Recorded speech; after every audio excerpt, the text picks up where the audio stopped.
कि हमारे परिवार के लायक तो कम से कम अनाज निकल ही आए। पर पिछले साल तो खूब बारिश हुई थी। हाँ राधिका, तब इतनी बारिश हुई थी कि आधी फसल गल गई थी। खेती किसानी की यही समस्या है, बारिश कम हो तो दिक्कत और ज्यादा हो जाए तो दिक्कत। भगवान जाने क्या होगा आगे। मोना की शादी भी तो करनी है और जब पैसे ही नहीं जुड़ेंगे तो फिर कैसे होगा सब। भरोसा रखो गंगा, सब ठीक हो जाएगा। अपने परिवार को परेशान देख राधिका भी दुखी हो गई। वो अब अपने परिवार की मदद करने के बारे में सोचने लगी और फिर, पापा एक बात कहनी थी आपसे। हाँ बेटा बोलना, क्या बात है? मोना की शादी के लिए कितने पैसे चाहिए आपको? क्यों, ऐसा क्यों पूछ रही है बेटी? बताइए ना पहले। कम से कम 5 लाख तो होने ही चाहिए। 3 के आसपास तो जमा है बैंक में, लेकिन 2 लाख का इंतजाम कैसे होगा पता नहीं। मेरे पास एक उपाय है, अगर आप लोगों को ठीक लगे तो। हाँ हाँ बोलो ना राधिका। देखिए, आजकल ना ये शहर वालों को फार्म हाउस वेडिंग और फार्म हाउस पार्टी का बड़ा चस्का है। हमारा खेत हाईवे से लगा हुआ है, दिल्ली भी दूर नहीं है, तो बस हमें हाईवे से खेत तक का रास्ता ठीक करना है, लकड़ी से खेत की बाउंड्री करनी है और कुछ चारपाइयां और सजावट का काम करना है और एक अच्छा सा नाम सोचकर एक बोर्ड लगाना है। बेटा मुझे तेरी बात कुछ कुछ समझ में आ रही है। इस सब के लिए पैसे कहाँ से आएंगे? वो 3 लाख रुपए हमारे काम आएंगे और अगर धंधा चल निकला तो मोना की शादी हम धूमधाम से करेंगे। मुझे भी ये आइडिया बढ़िया लग रहा है। अगले ही दिन से पूरा परिवार राधिका के कहने पर काम में जुट गया।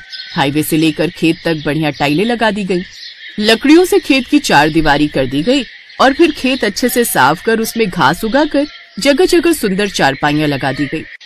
फिर खेत के बीचों बीच एक सुंदर और बड़ी सी खुली झोपड़ी बनाई गई। पूरे परिवार ने जमकर मेहनत की। फिर अगले ही दिन, हेलो, मेरा नाम राहुल है, मैं दिल्ली से आया हूँ। ये रिजॉर्ट पहली बार देखा। क्या परसों शाम के लिए स्पेस अवेलेबल है? हाँ जी बिल्कुल। क्या फंक्शन है? मेरे बेटे का बर्थडे है। केटरिंग मैं खुद देख लूंगा, बस मुझे ये जगह अच्छी लगी। मेरा बजट 20,000 का है। बोलिए आपको चलेगा? जी हाँ बिल्कुल। Thank you so much. ये लीजिए 10,000 रुपए एडवांस।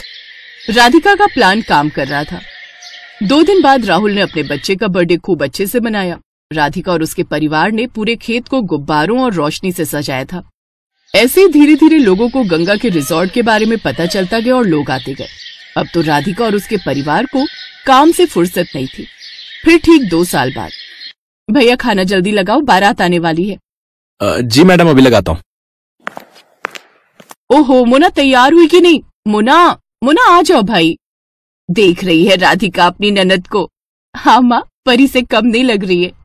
सब आपकी वजह से है भाभी, मेरी नहीं हमारी वजह से। और सुनो, अपने पहले बच्चे के पहले बर्थडे के लिए अभी से बुकिंग कर लो इस रिजॉर्ट की। क्या पता तब ये स्पेस खाली हो या ना हो।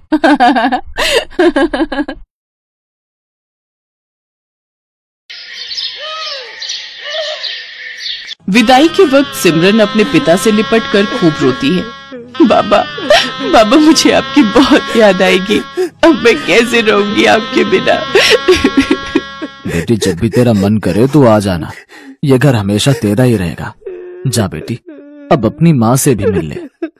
माँ, मुझे आपने जो भी प्यार दिया उसके लिए शुक्रिया। अब ज्यादा ड्रामे मत दिखाओ और अब जा यहाँ से। ये कहकर रमोला उसे धक्का देते है कि तभी उसका पति नैतिक उसे संभाल लेता है। क्या हुआ? तुम गिर कैसे गई? वो लहंगा पैर में अटक गया था, बस इसी वजह से। फिर सिमरन अपने मन में सोचती है, अच्छा हुआ माँ को धक्का देते हुए किसी ने नहीं देखा। मैं हमेशा माँ के प्यार के लिए तरसती रही, लेकिन उन्होंने मुझे कभी प्यार नहीं दिया। फिर सिमरन ब्याह कर घर आ जाती है। उसकी सास ने उसके स्वागत में गुलाब के फूल बिछाए होते हैं। साथ ही वो बड़े प्यार से उनकी आरती उतारती है और गिफ्ट में उसे सोने का हार देती है। ये ले मेरी प्यारी बहू, तेरा सगुन। बहू, अब से ये घर तेरा है और हम सब भी। तुझे कुछ भी चाहिए होगा या किसी काम में मदद चाहिए हो तो हमें कहना। अच्छा, अब तुम दोनों थक गए होंगे, थोड़ी देर आराम कर लो, बाकी की रस्में फिर करेंगे। शुक्रिया माँ जी। सिमरन नैतिक के साथ कमरे में चली जाती है और आराम करती है। फिर दिन के 1 बजे उसकी नींद खुलती है। ओह गॉड, कितनी देर हो गई। मेरी पहली रसोई की रस्म भी अभी बाकी थी। माँ जी तो बहुत गुस्सा करेंगी। सिमरन जल्दी से बाथरूम की तरफ जाती है, लेकिन बाथरूम से नहाकर निकल रहा नैतिक सिमरन से टकरा जाता है और सिमरन फिर गिरने वाली थी कि तभी वो उसे संभाल लेता है।